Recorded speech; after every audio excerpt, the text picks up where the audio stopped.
ओम श्री गणेशाय नमः। स्वागत है आप सभी का। ज्योतिष की जानकारी के लिए इस चैनल को जरूर सब्सक्राइब कीजिए। सभी जीवन में सुखी रहें, स्वस्थ रहें, उन्नति करें, किसी को भी दुख तकलीफ और कष्ट न हो, इसी भावना के साथ आज हम ज्योतिष में चर्चा करेंगे गुरु चंद्र शुक्र की युति का भाग 2।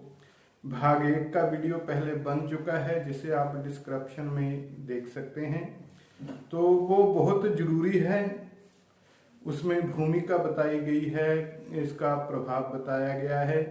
तो अब हम चर्चा करेंगे गुरु चंद्र और शुक्र का 12 भावों में कैसा प्रभाव होता है, जातक के जीवन के ऊपर कैसा प्रभाव पड़ता है। यदि आपकी जन्मपत्री में किसी भाव में गुरु चंद्र शुक्र की युति है तो अपना अनुभव कमेंट में जरूर लिखें। तो यह 3 ग्रहों की युति बड़ी ही शुभ मानी गई है। गुरु चंद्र शुक्र तीनों ही शुभ ग्रह माने गए हैं। इसका जातक के जीवन के ऊपर बहुत अच्छा प्रभाव पड़ता है। गुरु चंद्र शुक्र की युति आपकी कुंडली में किस भाव में है, इसमें कुछ भ्रांतियां हो सकती हैं, क्योंकि अक्सर लोग समझ बैठते हैं जिस भाव में यह युति है वहां पर जो नंबर लिखा होता है 1 से 12 तक का कोई भी नंबर लिखा हो सकता है वहां पर। यदि वहां पर यहाँ पे यह गुरु चंद्र शुक्र की युति आपकी कुंडली में है, वहां अगर 3 नंबर लिखा हुआ है तो इसका मतलब ये नहीं है कि गुरु चंद्र शुक्र की युति आपकी कुंडली के तीसरे भाव में है, बल्कि वो 3 नंबर जो होता है वो राशि का होता है कि तीसरी राशि में। ये एग्जाम्पल के रूप में आपको बता रहा हूँ। इसे पूरी तरह से समझने के लिए कि कुंडली में कैसे देखें कि ग्रह आपका कौन से भाव में है, इसके लिए आप हमारा ये वीडियो देख सकते हैं आई कार्ड के ऊपर। तो आइए अब हम चर्चा करते हैं। जन्मपत्री में गुरु चंद्र शुक्र की युति होने पर जातक के जीवन में कैसा प्रभाव पड़ता है। पहले भाव में, कुंडली के पहले भाव में यदि यह युति कर्क या मीन राशि में हो तो ऐसे में राजयोग बनेगा, जातक दीर्घायु को प्राप्त करेगा, परिवार बहुत धनवान होगा, बड़ा परिवार होगा, जातक के पिता धनवान होंगे, कोई उच्च अधिकारी भी हो सकते हैं। पहले भाव में यह युति होने से जातक के सभी कष्ट दूर होंगे, सभी अरिष्टों का नाश होगा। कुंडली में कोई अरिष्ट योग यदि होगा तो उसका नाश होगा, क्योंकि लग्न में ये तीनों ग्रह बहुत से अरिष्ट दूर कर देते हैं। कर्क राशि में यदि यह युति कुंडली में हो और बुध केंद्र में हो और सभी ग्रह 3, 6 और 11 ये 3 भावों में 3, 6 और 11 इन 3 भावों में हो तो जातक बहुत दीर्घायु को प्राप्त करेगा। लग्न में यह युति मंदे प्रभाव में होने पर जातक को गृहस्थ सुख में कमी हो सकती है। पिता या पत्नी में से किसी एक के रहने पर जातक को फल उत्तम प्राप्त होगा, अर्थात यदि जातक के पिता जातक से दूर रहते हैं तो इस युति का फल अच्छा हो सकता है यदि यह मंदा प्रभाव दे रही हो। यदि कुंडली में गुरु लग्न में मंदा हो रहा हो तो पत्नी रोगग्रस्त रह सकती है, यादाश्त कमजोर हो सकती है, और जब यह युति लग्न में होती है तो प्रेम विवाह की संभावना भी होती है, जातक प्रेम विवाह करवा सकते हैं। यदि कुंडली में केंद्र में शनि उच्च राशि में हो तो ऐसे में राजयोग बनेगा, एक तरह से अंशावतार योग भी इसको कह सकते हैं। इस अंशावतार योग का प्रभाव से जातक बड़ा ही धार्मिक होगा, पुण्यात्मा होगा, संयमी जीवन जीने वाला होगा और पुण्य कर्म करने वाला होगा, तीर्थ आदि स्थानों पे जाने वाला होगा, अति धनवान ऐसा जातक होगा और बड़ा ही समय का पाबंद होगा। बहुत अच्छा यह योग बनेगा यदि केंद्र स्थानों में शनि अपनी उच्च राशि तुला में बैठा हो। कर्क या कुंभ राशि में लग्न में युति होने पर जातक के पास बहुत से वाहन होंगे। हर प्रकार का वाहन जातक प्रयोग करेगा। बहुत सी कारें ऐसे जातक के पास हो सकती हैं। मेष, वृश्चिक, मकर और कुंभ में यदि पाप ग्रह की दृष्टि हो तो ऐसे में जातक को अपने चरित्र का विशेष ध्यान रखना चाहिए, नहीं तो इसका मंदा फल हो सकते हैं। और मंदे प्रभाव में जातक को शुक्र के रिश्तेदार जो हैं वो नुकसान पहुंचा सकते हैं। आइए आगे चर्चा करते हैं। भाव 2, कुंडली के दूसरे भाव में यह युति होने पर जातक के जीवन में कैसा प्रभाव पड़ेगा। यदि कुंडली के 10वें भाव में राहु हो तो ऐसे में यह युति दूसरे भाव में मंदा फल देगी। कोई अच्छा प्रभाव जातक को नहीं प्राप्त होगा। यदि 10वें भाव में राहु नहीं है तो ऐसे में जातक बड़ा धनवान होगा, संपत्तिवान होगा, देवी सहायता जातक को प्राप्त होगी। किंतु दूसरे भाव में यह युति होने पर साली का साथ जातक के लिए मंदा हो सकता है। दूसरे भाव में गुरु चंद्र शुक्र की युति के प्रभाव से जातक मिट्टी से संबंधित काम करे तो उसको बहुत लाभ होगा। शुक्र से संबंधित काम करे तो बहुत लाभ होगा। किंतु सोना, गोल्ड जातक के लिए मंदा हो सकता है।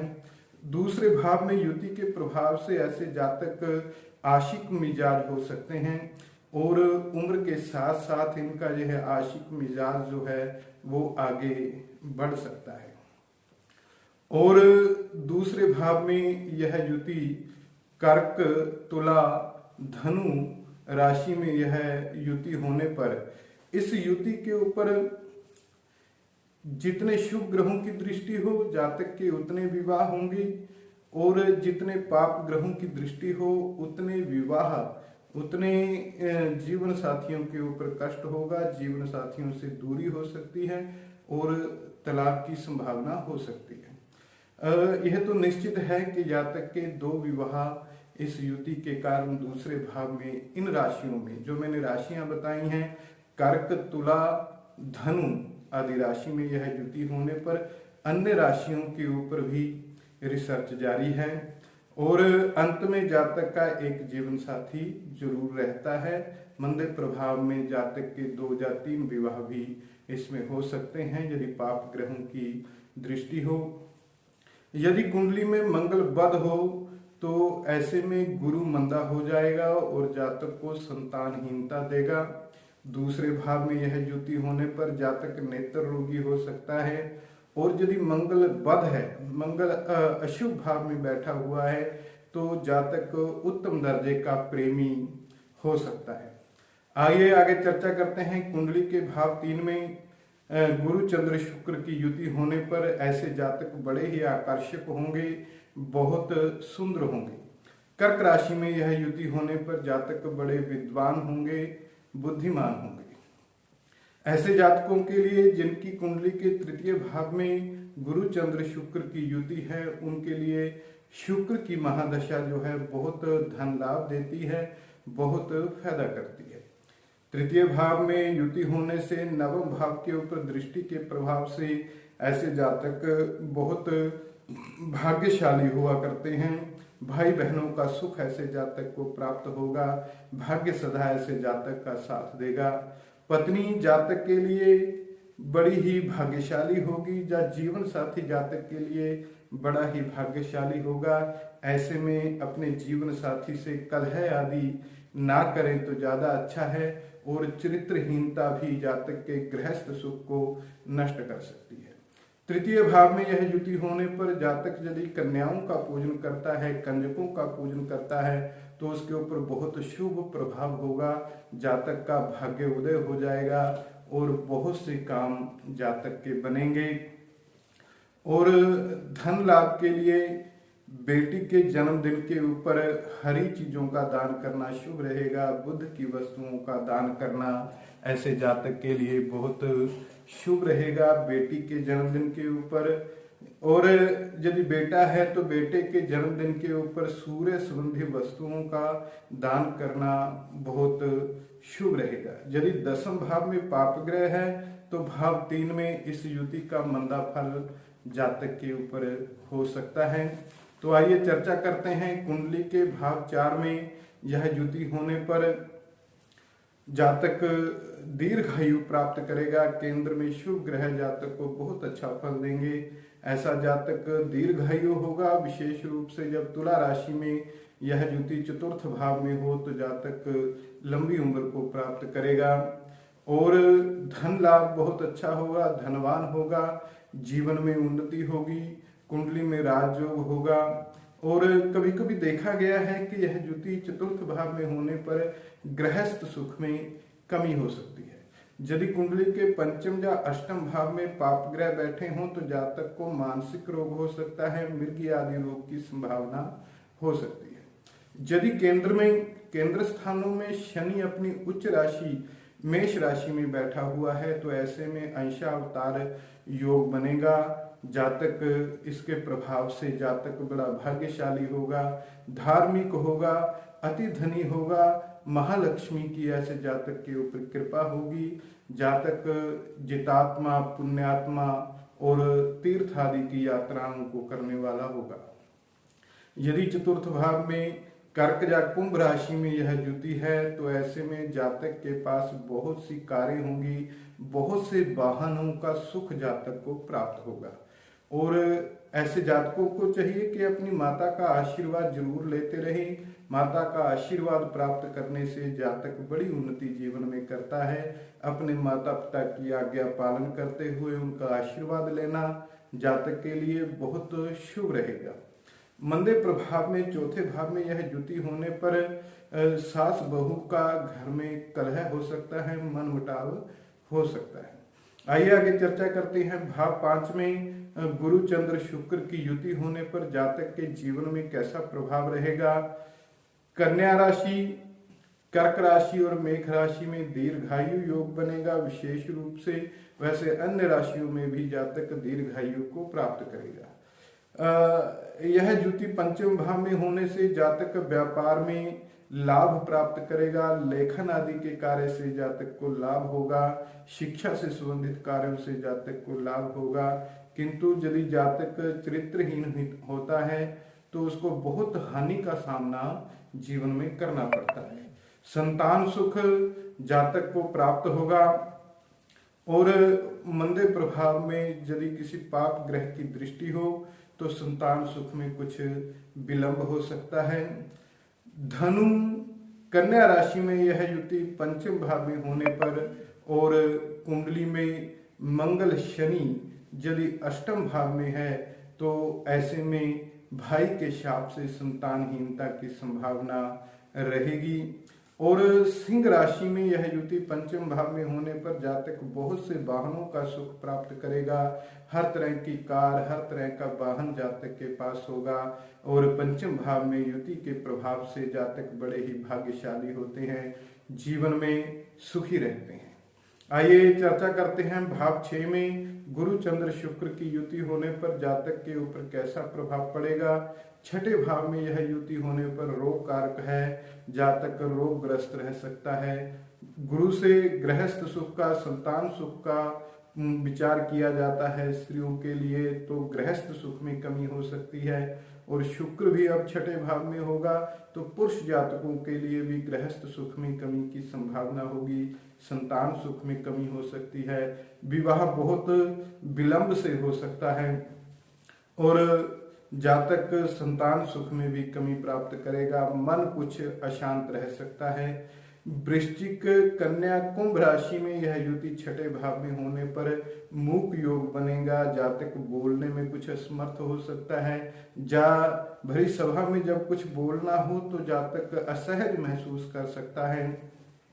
और धनु राशि, वृष राशि, मीन राशि में यह युति छठे भाव में होने पर जातक को 10 वर्ष की आयु में या 19 वर्ष की आयु में कुत्तों से भय हो सकता है। ऐसे जातकों को जिनके यह युति छठे भाव में है उनको नलकूप नहीं लगाना चाहिए, जिसका मंदा असर जातक के जीवन के ऊपर हो सकता है। छठे भाव में यह युति संतान के लिए कष्टदायक होती है और ऐसे जातकों को चाहिए कि वो अपने जीवन साथी का बहुत सम्मान करें, जिससे वो जीवन में उन्नति करते हैं। ऐसे जातकों को पेट रोग की समस्या हो सकती है, नेत्र रोग की समस्या हो सकती है और मिथुन राशि में यह युति छठे भाव में होने पर संतानहीनता की समस्या जातक को हो सकती है। आइए भाव 7 में इस युति का विचार करते हैं। गुरु चंद्र शुक्र जब कुंडली के सप्तम भाव में होंगे तो ऐसे में जातक ज्यादा कामुक हो सकते हैं, कामुकता उनमें ज्यादा होगी और सप्तम भाव केंद्र स्थान होने से राजयोग होगा। जातक बहुत धन लाभ प्राप्त करेगा, व्यापार में विशेष लाभ होगा। ऐसे जातकों को बचपन में थोड़ा संघर्ष करना पड़ता है और सप्तम भाव में यह युति संतान सुख में कमी कर सकती है, सास बहू का झगड़ा रह सकता है और ऐसे जातकों को विवाह के बाद उन्नति होती है। और यदि कुंडली में पाप ग्रह 5 या अष्टम भाव में हो तो मानसिक रोग, मिर्गी आदि रोग की संभावना जातक को हो सकती है। सप्तम भाव में यह युति होने पर जातक का जीवन साथी बहुत सुंदर होता है, धनी होता है और धनी परिवार से होता है। यदि केंद्र में शनि अपनी उच्च राशि तुला में है तो ऐसे में अंशावतार योग होगा। जातक बड़ा ही पुण्यात्मा होगा, जितात्मा होगा, धर्मात्मा होगा। महालक्ष्मी की कृपा ऐसे जातक के ऊपर होगी। ऐसे जातक संयमी होते हैं और तीर्थ यात्रा करने वाले होते हैं।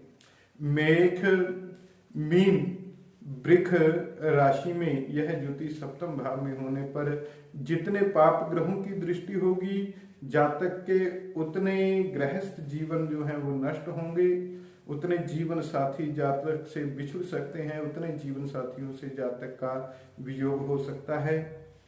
और जितने शुभ ग्रहों की दृष्टि होगी उतने विवाह जातक के होंगे, जितने पाप ग्रहों की दृष्टि होगी उतने विवाह जातक के नष्ट हो सकते हैं। अंत में एक जीवन साथी का सुख रहता है।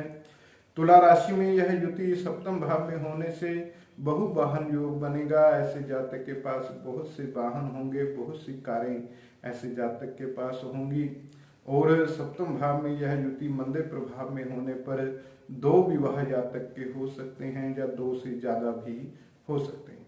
भाव 8 में गुरु चंद्र शुक्र की युति का विचार करते हैं। ऐसा जातक दीर्घायु को प्राप्त करेगा और अपने जातक का परिवार जातक से बहुत आशाएं रखता है, धन संबंधी बहुत आशाएं रख सकता है और जातक अपने परिवार का पालन करने वाला होगा। संतान सुख में कुछ कमी हो सकती है। मेष, वृश्चिक और मकर राशि में यह युति अष्टम भाव में होने से मूक योग बनेगा। जातक बोलने में कुछ असमर्थ महसूस कर सकता है। अष्टम भाव में यह युति शुभ नहीं मानी गई। अष्टम भाव में कोई भी ग्रह अच्छा नहीं समझा जाता, इसलिए यहाँ संतान सुख में, गृहस्थ सुख में जातक को कमी हो सकती है। विवाह में बहुत ज्यादा विलंब हो सकता है और जातक का अपने भाई से मनमुटाव भी रह सकता है। ऐसे जातक को अपने भाइयों से मिलकर रहना चाहिए। गौ सेवा करने से जीवन में बहुत उन्नति होगी। और अष्टम भाव में यह युति जातक को पेट रोग दे सकती है, नेत्र रोग की समस्या हो सकती है और जातक कुछ हीन अंग भी हो सकते हैं। भाव 9 में गुरु चंद्र शुक्र की युति होने पर यदि चंद्रमा पूर्णिमा का हो, पूर्णमासी के दिन जातक का जन्म हो तथा लग्न में बुध का नवांश हो, अर्थात नवांश कुंडली का जो लग्न है वो बुध की राशि हो, तो ऐसे में गोला नामक योग बनेगा जिसमें जातक के ऊपर बहुत शुभ प्रभाव रहेगा। गोला योग में जातक अपने भोजन का बड़ा ही ध्यान रखते हैं, बड़ा पौष्टिक भोजन ऐसे जातक करते हैं, विनयशील होते हैं, बड़े ही सुशिक्षित होते हैं, नेता होते हैं या कोई बड़े न्यायाधीश ऐसे जातक हो सकते हैं। कुंभ राशि में नवम भाव में यह युति राजयोग देगी, जातक के लिए बहुत शुभ प्रभाव रहेगा। और नवम भाव में इन 3 ग्रहों की युति बड़ी ही अच्छी होती है। ऐसे जातक बड़े ही भाग्यशाली होते हैं, धनी होते हैं, उच्च अधिकारी होते हैं। अक्सर नवम भाव में शुक्र कुछ मंदा हो सकता है, उसके उपाय किए जा सकते हैं। नवम भाव में इस युति के प्रभाव से जातक तीर्थ यात्रा करने वाला होगा, धार्मिक स्वभाव का होगा। और ऐसे जातकों को जिनके नवम भाव में यह युति है, अपनी बेटी के धन का उपयोग नहीं करना चाहिए। और मिथुन, सिंह और मीन राशि में यह युति नवम भाव में होने से जातक का अपने पिता से मनमुटाव रह सकता है। तो आइए आगे चर्चा करते हैं भाव 10 में।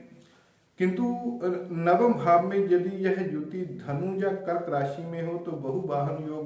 भाव 10 में गुरु चंद्र शुक्र की युति होने पर राजयोग होगा, जातक धन वैभव से संपन्न होगा, किंतु पैतृक संपत्ति के सुख में कुछ कमी हो सकती है। पिता से जातक का कुछ मनमुटाव हो सकता है। दसम भाव में यह युति होने पर जातक को चरित्र का बहुत ध्यान रखना चाहिए। चरित्रहीनता के कारण जातक धन हानि का सामना कर सकता है, आर्थिक समस्याएं जातक को हो सकती हैं। यदि ऐसे जातक नास्तिक हैं तो संभव है कि दसम भाव में यह युति जातक को कोई शुभ प्रभाव न दे। नास्तिक होने पर भाग्य कमजोर हो जाएगा, इसलिए ऐसे जातकों के लिए सही यही है कि जितना वो धार्मिक होंगे उतना ही बहुत अच्छा होगा उनके लिए। कर्क राशि में दसम भाव में गुरु चंद्र शुक्र की युति होने पर जातक विश्व विख्यात होगा और विश्व विख्यात योग यह बनेगा तथा जातक दीर्घायु को प्राप्त करेगा। यदि कुंडली में केंद्र में शनि उच्च राशि में हो, तुला राशि में हो, तो ऐसे में अंशावतार योग होगा। जातक बहुत धनवान होगा, बहुत धार्मिक होगा, पुण्यात्मा होगा, जितात्मा होगा और तीर्थ यात्रा करने वाला होगा। मीन और मिथुन राशि में यह युति दसम भाव में होने से राजयोग प्राप्त होगा, जातक धन वैभव से संपन्न होगा। यदि कुंडली के पंचम या अष्टम भाव में पाप ग्रह हो तो जातक को मानसिक समस्या रह सकती है, मृगी आदि रोग की संभावना रह सकती है। भाव 11 में गुरु चंद्र शुक्र की युति होने पर बहुत शुभ फल जातक को प्राप्त होंगे। यदि ऐसे जातक समाज सेवा से जुड़े होंगे और परोपकार करेंगे तो उनको बहुत उन्नति होगी। जीवन में सभी प्रकार की मनोकामनाएं उनकी पूर्ण होंगी। तुला राशि में यह युति 11वें भाव में होने से जातक दीर्घायु को प्राप्त करेगा और ऐसे जातकों को चाहिए कि वो कन्याओं का पूजन करें, कंजकों का पूजन करें, तो बहुत शुभ उनके लिए यह युति रहेगी। यदि शत्रु ग्रह तृतीय भाव में हो तो 11वें भाव में इस युति का मंदा फल हो सकता है। पूरी तरह से शुभ फल जातक को प्राप्त नहीं होंगे, इसके उपाय करें। और 11वें भाव में यदि शुक्र मंदा हो रहा हो तो जातक को वीर्य संबंधी रोग होने की संभावना रहेगी। तो आइए आगे विचार करते हैं भाव 12। कुंडली के 12वें भाव में गुरु चंद्र शुक्र की युति होने पर गृहस्थ सुख जो है बहुत उत्तम होगा, बहुत अच्छा गृहस्थ सुख जातक को प्राप्त होगा, किंतु संतान सुख में कुछ विलंब हो सकता है, कुछ कमी हो सकती है।